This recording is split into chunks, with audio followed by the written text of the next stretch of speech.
రుణమాఫీకి criteria PM Kisan rules ఆలోచిస్తున్న రాష్ట్ర ప్రభుత్వం.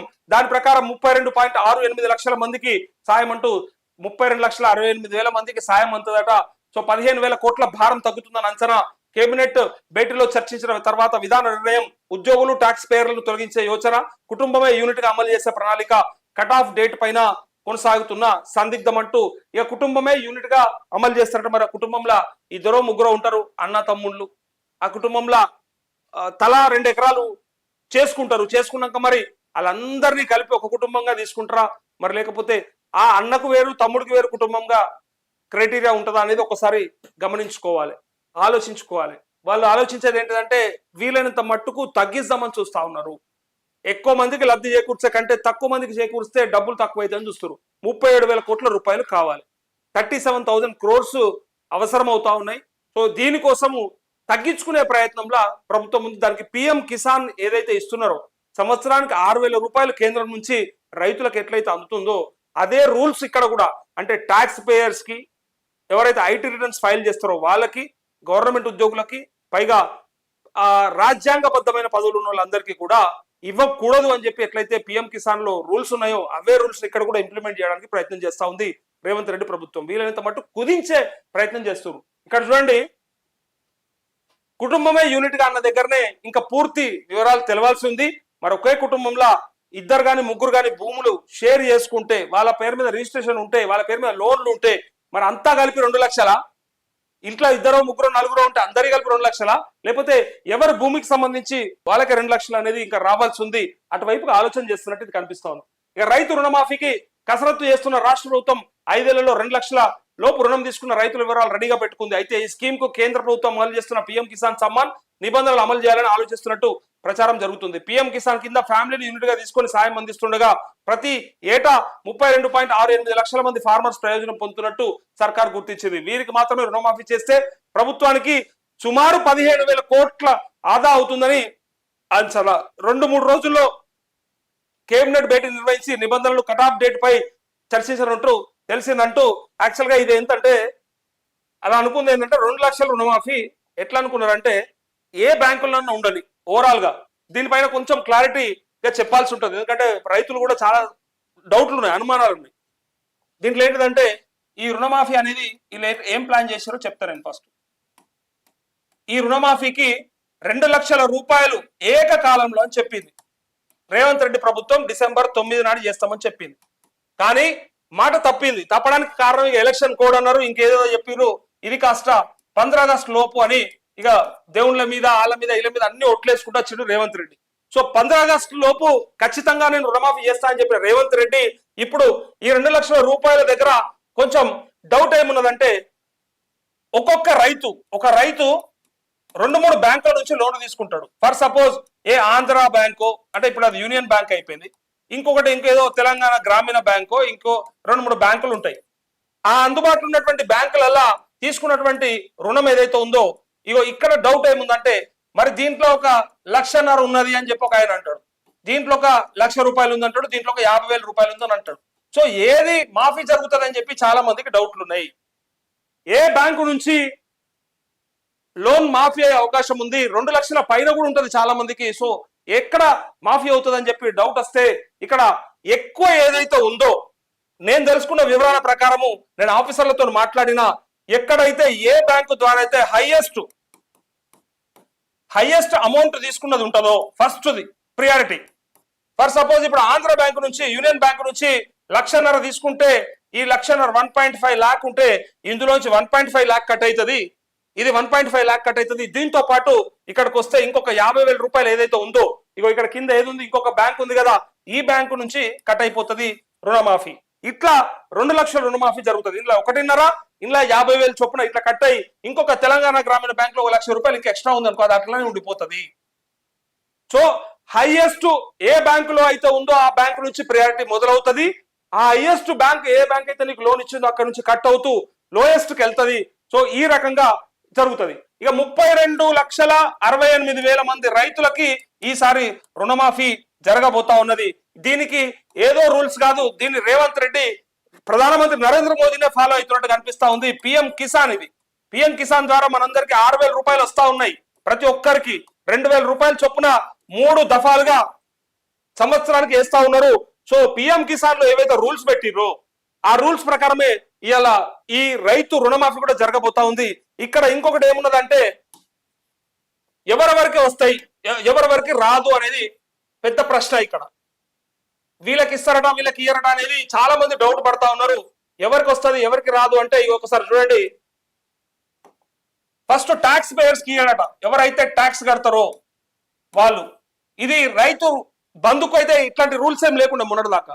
సో ట్యాక్స్ పేయర్స్ తర్వాత ఈ ఐటీ పేయర్స్ తర్వాత ఇంకొకటి గవర్నమెంట్ ఎంప్లాయీస్ ఎవరెవరైతే ఉంటారో వాళ్ళకి మొన్నటిదాకా కూడా రైతు బంధు అయితే పడింది. గతంలో రుణమాఫీ కూడా జరిగింది. వాళ్ళ మీద భూములు ఉంటే ఆ లోన్లు కట్ అయిపోయినాయి. ట్యాక్స్ కట్టేటోళ్ళకి లేదు, అట్లే గవర్నమెంట్ ఎంప్లాయీస్ కి లేదు, అట్లే పొలిటికల్ లీడర్స్ అంటే అందరు కాదు, పొలిటీషియన్స్ అంటే ఎవరైతే రాజ్యాంగబద్ధమైన పదవులలో ఉన్నారో ఎంపీలు, ఎమ్మెల్యేలు, ఎమ్మెల్సీలు, వీళ్ళందరూ కూడా జడ్పీ చైర్మన్లు, వీళ్ళందరికీ కూడా రుణమాఫీ జరగదు అని చెప్పి డిసైడ్ అయిపోయినట్టుగా పొలిటీషియన్స్ అంటే అందరూ పొలిటీషియన్స్ కాదు, ప్రజాప్రతినిధులు, పబ్లిక్ రిప్రజెంటేటివ్స్. నేను చెప్పింది పబ్లిక్ రిప్రజెంటేటివ్స్. ఈ పబ్లిక్ రిప్రజెంటేటివ్స్ కూడా జరగదు రుణమాఫీ. సో ప్రభుత్వ ఉద్యోగులకు జరగదు, అట్లే ఎవరైతే ఎక్కువ ఆదాయం గడిస్తారో ఎక్కువైతే ట్యాక్స్ పే చేస్తారో వాళ్ళకి ఇవ్వట్లేదు, అట్లే పబ్లిక్ రిప్రజెంటేటివ్స్ కూడా ఈ రుణమాఫీ జరగట్లేదు. సో ఇక్కడ ఫాలో అవుతుంది ఎవరిని అంటే చివరిగా పిఎం కిసాన్ ఏదైతే డబ్బులు వేస్తుందో దాని ప్రకారమే వాళ్ళు పెట్టుకున్నటువంటి గైడ్ లైన్స్ ప్రకారమే రైతు రుణమాఫీ పెట్టుకోవాలి అని చెప్పి డిసైడ్ అయిపోయి ఈ తక్కువ మంది రైతులకి ప్రయత్నం చేస్తా ఉంది. ఈ తక్కువ మంది రైతుల వల్ల రేవంత్ రెడ్డికి ఏం ఒరిగిందయ్యా అంటే 37,000 కోట్ల రూపాయలు కావాలి. దేనికి? ఈ 2 లక్షల రుణమాఫీ జరగాలంటే 2 లక్షల రూపాయలు ప్రతి రైతుకు రుణం మాఫీ చేయాలంటే 37,000 కోట్ల రూపాయలు కావాలి. సో దీన్ని తగ్గించుకోవడానికి ఒక ప్రయత్నం ఏం చేశారంటే ఇగో దీన్ని ఫాలో అయ్యారు. ఈ గైడ్ లైన్స్ ఫాలో అవడం చేత వీళ్ళకి కట్టవడం చేత వీళ్ళు ఎవరెవరికైతే ఇవ్వద్దు అనుకుంటున్నారో ఇవన్నీ కూడా కట్ చేస్తే స్ట్రైట్ గా 15,000 కోట్ల రూపాయలు ఆదా అవుతుంది, మిగులుతున్నాయి మనకు అంటే ప్రభుత్వానికి. సో 15,000 కోట్ల రూపాయల భారం తగ్గించుకునే ప్రయత్నంలో రేవంత్ రెడ్డి ప్రధానమంత్రి కిసాన్ అనే ఏ పథకం అయితే ఉందో ఆ రూల్స్ ఆ గైడ్ లైన్స్ ప్రకారం వాళ్ళు ఫ్రేమ్ చేసినటువంటి రూల్స్ ప్రకారమే ఫాలో అయితే 15,000 కోట్ల రూపాయలు మిగులుతా ఉన్నాయన్నప్పుడు ఇంకా మిగిలింది వీళ్ళకి ఎంత కావాల్సింది? 22,000 కోట్లు సమకూర్చుకుంటే ఈయన 32,68,000 రైతులకి రుణమాఫీ చేసే అవకాశం ఉన్నది. ఇక ఎట్టి పరిస్థితులలో హైదరాబాద్ చుట్టూన్న భూములైనా సరే తెగనమ్మైనా సరే రేవంత్ రెడ్డి చేస్తారని మాట్లాడుకుంటారు. ఎందుకంటే ఆయన అధికారాన్ని కోల్పోవడం ఎవరికి ఇష్టం ఉండదు. ఇంద్రుడు ఆయన అన్నాడు కదా, చంద్రుడు గాని సూర్యుడు గాని ఇటు నుంచి అటు పొడిచినా అటు నుంచి ఇటు పొడిచినా భూమి తలకిందులైనా చివరికి ఏం జరిగినా రుణమాఫీ మాత్రం 100% నేను చేస్తా, అది 15 ఆగస్టు లోపు అని చెప్పి గ్యారంటీగా చెప్పిండు. సో చెప్పడానికి మనందరం ఏమనుకున్నామంటే ఇక్కడ బడ్జెటే లేదు, బడ్జెట్ అలొకేషనే జరగలేదు, 37,000 కోట్లు మరి ఎట్లా సమకూర్చుకుంటారని అడిగినప్పుడు ఈ 37,000 crores కు బదులుగా వాళ్ళు ఇప్పుడు లెక్క తీసుకొచ్చింది 22,000 కోట్లకు వచ్చారు. ఇక ఇది తీసుకొస్తే సరిపోతుంది. ఈ 22,000 కోట్లు అరేంజ్ చేసుకుంటే ఈ 32.68 లక్షల మంది రైతులకి రుణమాఫీ జరుగుతుంది. ఇది దానికి సంబంధించినటువంటి విషయం. రైతు రుణమాఫీ ఎట్లా జరుగుతుంది, రైతులకి ఎట్లా రుణాలు మాఫీ జరుగుతా ఉన్నాయి అనేది క్లియర్ గా మీకు ఎక్స్ప్లెయిన్ చేయడానికి ప్రయత్నం చేసిన. ఇక్కడ రేవంత్ రెడ్డి చెప్పినటువంటి ఒకే ఒక మాట ఏంటిదంటే ఇయ్యాలటి వరకు రుణం కట్టినోళ్ళు ఉంటే మళ్ళా తెచ్చుకోర్రి, కట్టనోళ్ళు ఉంటే కట్టకుర్రి అని చెప్పి 9వ తారీఖు నుంచి డిసెంబర్ 9 నుంచి ఇవాళ జూన్ నెలలో ఉన్నాం, జూలై ఆగస్టు వరకు. సో 6 నెలలు పట్టింది రుణమాఫీ కోసం. మధ్యలో 3 నెలలు ఎలక్షన్స్ కోసం వెళ్ళిపోయింది. అందుకోసమే నేను ఖచ్చితంగా చేస్తా అని చెప్పిండు. చేయకపోతే మాత్రం ఏం జరుగుతుందో ఆయనకు కూడా తెలుసు. అందరు కూడా సిద్ధంగా ఉన్నారు. కేసీఆర్ ఎట్లయితే బొందబెట్టిర్రో రుణమాఫీ చేయకపోతే, కేసీఆర్ ఇన్ని చేసినప్పటికీ కూడా రైతులకి రైతు బంధు ఇచ్చనా, రైతు బీమా ఇచ్చనా, ఆ రైతు అనుకోని పరిస్థితులలో చనిపోతే ఆయనకు 5 లక్షలు రావడానికి రైతు బీమా కూడా ఇచ్చనా, ఇన్ని ఇచ్చిన తర్వాత రైతు బంధు అయితే గతంలో ఎప్పుడు లేకుండా కదా, పెట్టుబడి సాయం అయితే అందుతుంది కదా. ఇక సబ్సిడీలు బంద్ చేసిండు, అన్ని బంద్ చేసిండు, అదే వేరే విషయం. కానీ రైతుకి ఇంత ఇచ్చినాక కూడా అయినా ఎందుకు కోపం మీద ఉండే? కరెంట్ ఇచ్చానా, 24 గంటల కరెంట్ అయితే వచ్చిందా? అది 18 అన్నారు, 20 అన్నారు, అది వేరే విషయం. అది పేరుకైతే వచ్చింది కదా, కరెంట్ అయితే బాగానే ఉంటుండే కదా, అందరికీ తెలుసు. అది అది ఎక్కువ కొన్నారా తక్కువ కొన్నారా ఇప్పుడు తెలుస్తుంది. ఆ దొంగలు పర్ యూనిట్ కాస్ట్ ఎంత పెట్టి కొన్నారో తెలుస్తుంది. సో దీంతో పాటు 24 గంటల కరెంటుతో పాటు నీళ్లు కూడా ఇచ్చిండు కదా కాళేశ్వరం ద్వారా, అందులోనికైతే అందినాయి కదా. సో ఇట్లా నీళ్లు, కరెంటు, రైతు బంధు, రైతు బీమా ఇన్ని ఇచ్చినాక రైతులు ఎందుకు కోపం మీద ఉంటారు? నేను రైతును రాజు చేసిన కదా అని ఆయన ఫీల్ అయ్యాడు. కానీ రుణమాఫీ ఏకకాలంలో చేస్తా అని చెప్పి దఫాలుగా 25,000 అని చేసుకుంటా అది పూర్తి చేయకుండానే ఆయన చివరి దాకా లాక్కొచ్చిండు. కాబట్టి ఒక పక్క రైతులు, ఇంకో పక్క నిరుద్యోగ భృతిస్తాన్ని మోసం చేసిన కేసీఆర్ ని నిరుద్యోగులు, విద్యార్థులు కలిపి బొంద పెడితే ఇవాళ 0 అయిండు. సో ఇది రైతు రుణమాఫీకి సంబంధించినటువంటి అంశం. సో వాళ్ళు ఏం చెప్తున్నారంటే ఏ గైడ్ లైన్స్ అయితే ఉన్నాయో అదే గైడ్ లైన్స్ మేము కూడా ఫాలో అవుతాం, దానివల్ల తగ్గించుకుంటామంటా ఉన్నారు. సో ఇది నేనేమంటా అంటే రైతు బంధు కూడా ఇట్లే ఫాలో అవుతారు. రైతు బంధు కూడా మీరు ఒకసారి ఆలోచించండి, ఎకరానికి 5,000 రూపాయలు వాళ్ళు ఇస్తారు కదా. సో అది తగ్గించుకోవడానికి ప్రయత్నం చేస్తున్నారు. అది ఎట్లా ప్రయత్నం చేస్తున్నారో ఒకసారి మీరు క్లియర్ గా ఇక్కడ చూడండి, అర్థమవుతుంది మీకు కూడా.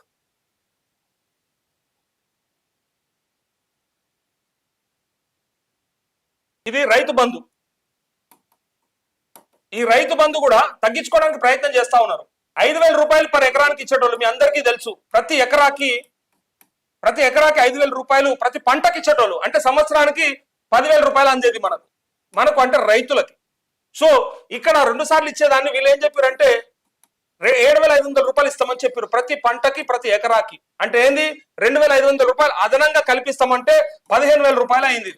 15,000 రూపీస్ ప్రతి ఇయర్ ఇవ్వాల్సిందే రైతుకి పెట్టుబడి సాయం కింద. సో ఈ పెరిగే భారం ఏదైతే ఉందో 10,000 నుంచి 15,000 రూపాయల భారం ఏదైతే ఉందో అంటే 5,000 రూపాయల గ్యాప్ ఏది ఉందో ప్రతి ఎకరాకి 5,000 రూపాయలు పోతా ఉంది కదా. సో దీనికి కూడా 4,000 కోట్ల రూపాయలు అవుతాయి ప్రతిసారి. దీన్ని ఏం చేస్తా ఉన్నారంటే ఇంకేం చేయలేదు. బట్ నేనేమంటా అంటే స్లాబ్ పెడతామన్నారు కదా. సో స్లాబ్ పెడితే వీళ్ళకి భారం తగ్గేది ఎక్కడ నేను చూపిస్తా. ఇక్కడ ఏముంటది అంటే 90% రైతులు సన్నకారు, చిన్నకారు రైతులే ఉంటారు. ఎక్కడైనా చూడండి 100 ఎకరాలు ఉన్నాడు ఎప్పుడు ఉంటాడు, వాడు రైతు కాదు, అప్పుడు పెట్టుబడిదారు అవుతాడు, భూస్వామి అవుతాడు. సో 90% భూమి ఉన్నది ఈ రైతుల దగ్గరనే. సో ఇన్ని ఎకరాల అయితే 10% వీళ్ళు ఎక్కువ భూస్వాములు అనుకుందాం, అంటే బాగా భూములు ఉన్నోళ్ళు 100 ఎకరాలు ఉన్నోళ్ళు అని అనుకుందాం. ఇక్కడ ఏమైంది 90% ఉన్న సన్నకారు, చిన్నకారు రైతులకి ఎన్ని 100 కోట్లు, ఎన్ని వేల కోట్లు పోతున్నాయో డబ్బు, సేమ్ అదే పద్ధతిన వీళ్ళకు కూడా సమానంగా పోతున్నాయి అనేది ఇక్కడ జరుగుతుంది లెక్క, దొరికింది లెక్క. ఎక్కువ భూమి 10% మంది దగ్గరనే ఉంది. 90% మంది దగ్గర ఉన్నటువంటి భూమి ఎంత ఉందో 10% మంది దగ్గర ఉన్నటువంటి భూమి అంతే ఉంది. అంటే వీళ్ళకు ఇవ్వాల్సినటువంటి 2,000 కోట్లు వీళ్ళకి పంపిస్తే ఇక్కడ కూడా 2,000 కోట్ల రూపాయలు ఇచ్చే పరిస్థితి ఉంది. వీనికి అవసరమా? వీడు రైతు అసలు వీనికి ఎందుకు ఇవ్వాలి? అసలు ఈ రైతు బంధు వీళ్ళకి ఎందుకు పడాలనేది ప్రశ్న. గత సర్కారులో వాళ్ళు చేసిన తెలివైన పని ఏంటిదంటే వీళ్ళు కూడా ఓటర్లే కదా, ఈ ఓట్లను మేము ఎందుకు వదులుకోవాలి, ఈ ఓట్లను నేను కొనాలి. సో ప్రభుత్వ డబ్బే కదా, వారి జేబులోకి వెళ్ళి ఇచ్చేదామని ఉన్నదా? ప్రభుత్వ సొమ్ము పైసలు పంచి మరి నేను రైతు బంధు ద్వారా ఓట్లు కొంటా అని చెప్పి 2018లో కేసీఆర్ని గెలిపించేది ఉందంటే ఈ 90-10%. మీ అందరికీ కూడా తెలుసు ఈ 90-10% మాత్రమే ఆయనను గెలిపించిన పరిస్థితి. అప్పుడు వీళ్ళని ఎందుకు దూరం పెట్టుకోవాలని చెప్పి మొన్న రేవంత్ రెడ్డి కూడా సేమ్ ఎంపీ ఎన్నికలలో కూడా, లోక్సభ ఎన్నికలలో కూడా రేవంత్ రెడ్డి ఇవ్వాల్సినటువంటి రైతు బంధు ఏదైతే ఉందో ఆయన 15,000 రూపాయలు ఇవ్వకుండా గత రైతు బంధు విధి విధానాలని డిక్లేర్ చేస్తూ కంటిన్యూ చేస్తూ ప్రతి ఒక్కరికి మళ్ళా ఇచ్చిండు. దీనికి కారణం ఈ 10% మందిని వదులుకోలేక. ఇది ప్రభుత్వ పెద్దలకు ఉండే ప్రేమ ఏంటిదంటే 90% మంది రైతులతో పాటు 10% మంది భూస్వాముల మీద కూడా ఉన్నది. ఈ ఓట్లు ఎందుకు దూరం చేసుకోవాలి, వీళ్ళని ఎందుకు దూరం చేసుకోవాలి, ఈ వ్యతిరేకతను ఎందుకు మూటగట్టుకోవాలి, ఏమన్నా ఇంట్లోకెళ్ళి తెచ్చి పెడుతున్నామా, ఏమన్నా కొడంగల్కెళ్ళి తెచ్చి ఇలా దారదత్తం చేస్తున్నా అని ఫీల్ అయిపోతారు రేవంత్ రెడ్డి. కాబట్టి ఆయన తీసుకొచ్చి పక్క ప్రభుత్వ సొమ్మె కదా అదేం పోయేది ఇచ్చేసాడు. అట్లా కేసీఆర్ కూడా గదే పని చేసిండు. ఇప్పుడు ఏమంటున్నామంటే ఇది 5 ఎకరాలకో లేదా 10 ఎకరాలకో, ఒకవేళ ఇది అసెంబ్లీలోనే నిర్ణయం తీసుకుంటామని చెప్పారు, చట్టసభల్లోనే దీనిపైన చర్చ జరగాలని చెప్పారు. సో స్లాబ్ పెడతారు కదా, అప్పుడు ఏం జరుగుతుందంటే దీంట్లోకించి ఒక 5% లేదంటే మొత్తం 10% అయినా సరే 10% అయినా సరే కట్ అయ్యే అవకాశం ఉంటది. సో సగానికి సగం ఈ 2,000 కోట్ల రూపాయలు ఏదైతే ఉందో సగానికి సగం ప్రభుత్వానికి భారం తగ్గుతుంది. అప్పుడు ఈ 90% మందికి ఇవ్వాల్సినటువంటి 10,000 రూపాయలని 15,000 రూపాయలు చేశారు కదా. సో ఎక్స్ట్రా 5,000 రూపాయలు ఏవైతే ఉన్నాయో అవి దీని ద్వారా సమకూర్చుకోవచ్చని వీళ్ళు వేసినటువంటి స్కెచ్. పిసిసి అధ్యక్ష హోదాలో రేవంత్ రెడ్డి ఆలోచించిన తెలివైన విషయం ఏంటిదంటే, ఈ 10 మందికి ఇవ్వకపోతే, ఈ 10% మందికి ఇవ్వకపోతే ఇది వీళ్ళకి ఇవ్వచ్చు, బడ్జెట్ ఎట్లయినా దాటదు, అనుకున్న బడ్జెట్ లోనే వాళ్ళకు డబ్బులు ముఠ చెప్పొచ్చు, ఇంకా రైతు బంధు మీద కొత్త భారం ఏమి ప్రభుత్వం మీద పడదు, ఉన్నటువంటి డబ్బులనే వినియోగించుకొని వీళ్ళ దాంట్లో వీళ్ళకి కట్టుబెట్టి వీళ్ళకి ఇవ్వచ్చు అని చెప్పిండు కదా. సేమ్ అదే పద్ధతిన రుణమాఫీ కూడా జరుగుతూ ఉంది. ఎవరికైతే చేయొద్దని చెప్పి గైడ్ లైన్స్ ఇచ్చినాయో ఆ ప్రకారమే ఇగో ఇక్కడ చూడండి, వాళ్ళందరికీ కట్ చేస్తే వచ్చే డబ్బులతోనే ఇలా రేవంత్ రెడ్డి వాళ్ళకి ఇవ్వడానికి ప్రయత్నం చేస్తా ఉన్నారు. ఇగో చూడండి, ఉద్యోగులు ట్యాక్స్ పేయర్లు, అదే ఇప్పటిదాకా అనుకున్నాం కదా, ఉద్యోగులను ట్యాక్స్ పేయర్లని తీసేసే ప్రయత్నం. సో కుటుంబమే యూనిట్ గా జరుగుతా ఉంది. ఇది కూడా ఒకసారి ఆలోచించాలి. మరి కుటుంబమే యూనిట్ అంటే రకరకాలు ఉంటాయి, అది ఎట్లా? ఇగో ఇక్కడ ఉంది కదా, ఫర్ సపోజ్ ఒక కుటుంబం యూనిట్ అంటే ఒక రైతుకి ఒక 6 ఎకరాలు ఉందనుకుందాం. ఒక 6 ఎకరాలు ఉంటే ఆయనకి 2 కొడుకులు ఉంటే మరి మనిషి ఒక 2 ఎకరాలు అయితే చేస్తాడు కదా. ఆ రైతు ఆయన పేరు మీద 2 ఎకరాలు ఉంచుకొని ఇంకో 2 ఎకరాలు పేరు మీద చేస్తే మరి ఇదంతా ఒకటే కుటుంబం కిందకి వస్తుంది కదా. మరి ఇక్కడ 2 ఎకరాలు 2 ఎకరాలకు చొప్పున లోన్ ప్రయత్నం చేస్తే ఇక్కడ ఫర్ సపోజ్ 1,50,000 ఈయనకు లోన్ వచ్చింది అనుకుందాం, ఈయనకు 1,50,000 ఉంది అనుకుందాం, ఈయనకు 1,00,000 రూపాయలు ఉంది అనుకుందాం. మరి కుటుంబం మొత్తం కలిపి 2 లక్షలు అంటే మరి మొదటికే మోసం అవుతుంది. మరి అందరినీ యూనిట్ గా తీసుకుంటారా, లేకపోతే ఈ 2 ఎకరాలకు మాత్రమే యూనిట్ గా తీసుకుంటారా అనేది మనకు తెలియాల్సింది ఉంది. నెక్స్ట్ రావాల్సిన గైడ్ లైన్స్ ఇదే. ఇప్పుడు చర్చ జరుగుతా ఉంది. మరి కుటుంబం అంతా యూనిట్ గా తీసుకుంటే వాళ్ళకి అయ్యేది అతి తక్కువ మొత్తంలో మాత్రమే లబ్ధి చేకూరుతుంది, నష్టపోతారు. సో ఇండివిజువల్ గా జరిగితే లాభం వస్తుంది. కాబట్టి రైతులను కుదించే ప్రయత్నం చేస్తా ఉన్నట్టుగా దీన్ని తెలుస్తా ఉంది. సో తెలిసిన తర్వాత మనం క్లియర్ గా మీకు ఎక్స్ప్లెయిన్ చేస్తా. దాన్ని బట్టి రైతు రుణమాఫీ ఎవరికి జరుగుతుందో కూడా తెలుస్తుంది.